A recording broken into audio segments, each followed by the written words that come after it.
खूपच मस्त असा पांढरा शुभ्र कुरकुरीत मोर आवळ्याचा खीस बनवून तयार आहे. तुम्ही सुद्धा ही रेसिपी नक्कीच ट्राय करा. खूप छान मस्त हेल्दी रेसिपी आहे.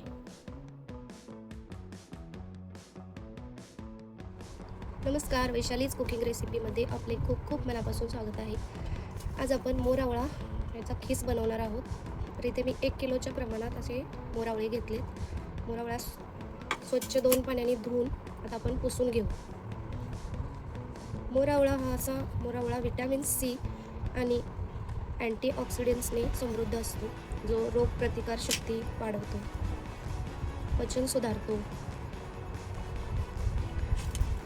हृदय निरोगी ठेवतो, केस आणि त्वचेसाठी उत्तम आहे, स्मरणशक्ती, एकाग्रता वाढवतो. त्याशिवाय तो मधुमेह व उच्च कोलेस्ट्रॉल आणि पित्ताच्या समस्या कमी करण्यास मदत करतो. हाडांना बळकट करतो, ज्यामुळे संपूर्ण आरोग्यासाठी हा एक उत्कृष्ट उपाय आहे. तसेच गॅस, ॲसिडिटी, बद्धकोष्ठता दूर करतो, पचनक्रिया सुधारतो, हृदयासाठी वाईट कोलेस्ट्रॉल कमी करून चांगले कोलेस्ट्रॉल वाढवतो, रक्तवाहिन्या निरोगी ठेवतो आणि हृदयविकाराचा धोका कमी करतो.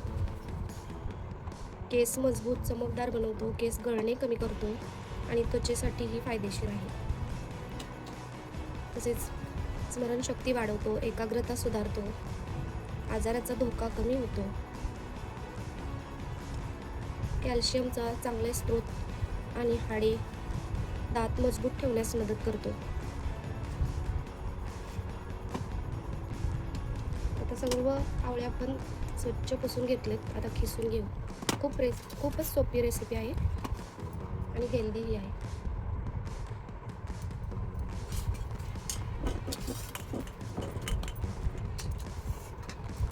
इथे आपण स्टीलची खिसणी घेतोय.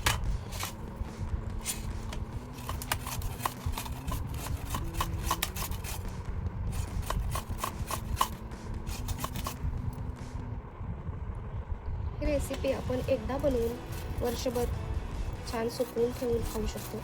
त्याचे खूप फायदे आहेत. हिवाळ्यात मोरावळे भेटतात.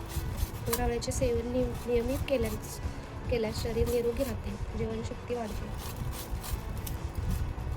खूप फायद्याचा आहे मोरावळा शरीरासाठी. अशा प्रकारे आपण सर्व आवळे खिसून घेऊ.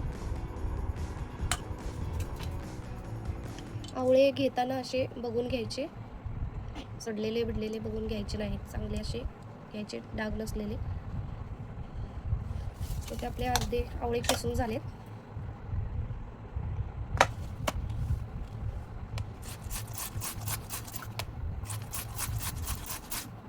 अशा प्रकारे आपण बाकीचे सर्व आवळे खिसून घेऊ. रेसिपी खूपच सोपी आहे आणि त्याचे फायदे तर भरपूरच आहेत.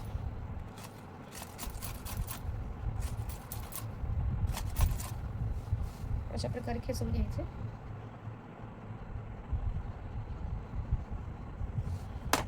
खिसून घेतलेत. अशा प्रकारे आवळे खिसून घ्यायचे आहेत.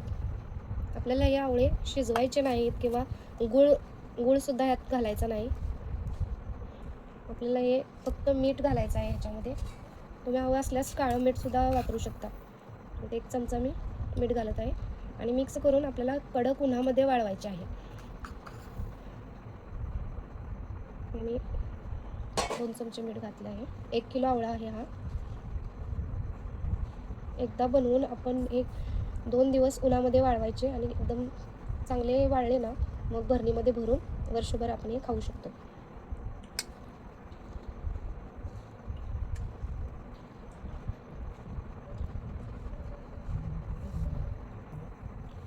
ते मीठ लावून झालेलं आहे. आता आपण हे कडक उन्हामध्ये याला सुकवून घ्यायचं आहे. तुम्ही उन्हामध्ये असं कागद हातरून सुकवू शकता, पण मी इथे ताटामध्ये असं पातळ थर लावून सुकवणार आहे. कारण जो ह्याच्यामधला रस असतो, जेणेकरून हा ह्याच्यामध्येच राहील. आणि जर पेपरवरती असं प्लास्टिकच्या कागदावरती घातला तर तो त्याच्यामध्ये सगळा निघून जाईल. त्यासाठी मी ताटामध्ये पातळ थर लावून सुकवणार आहे उन्हामध्ये.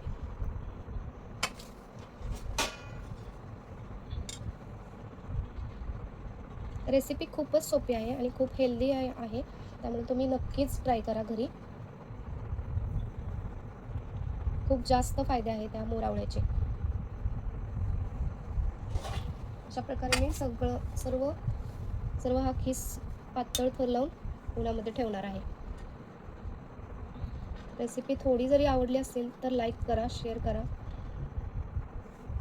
सबस्क्राईब करायला. इथे बघू शकता मी अशा प्रकारे इथं सर्व ताटामध्ये असा पातळ थर देऊन खीस पसरून घेतला आहे. याला आता 2 दिवस लागणार आहेत सुकायला. तुम्हाला आता 2 दिवसांनी हा खीस दाखवते. तर इथे बघू शकता, इथे उन्हात ठेवलं होतं मी मोरावळा.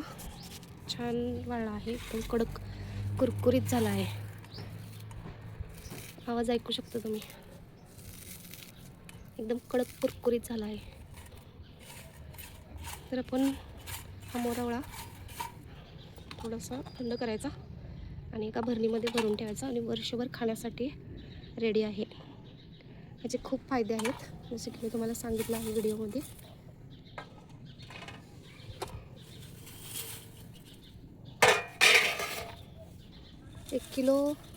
एक किलो मोरावळ्याचा हा एवढा केस बनला आहे.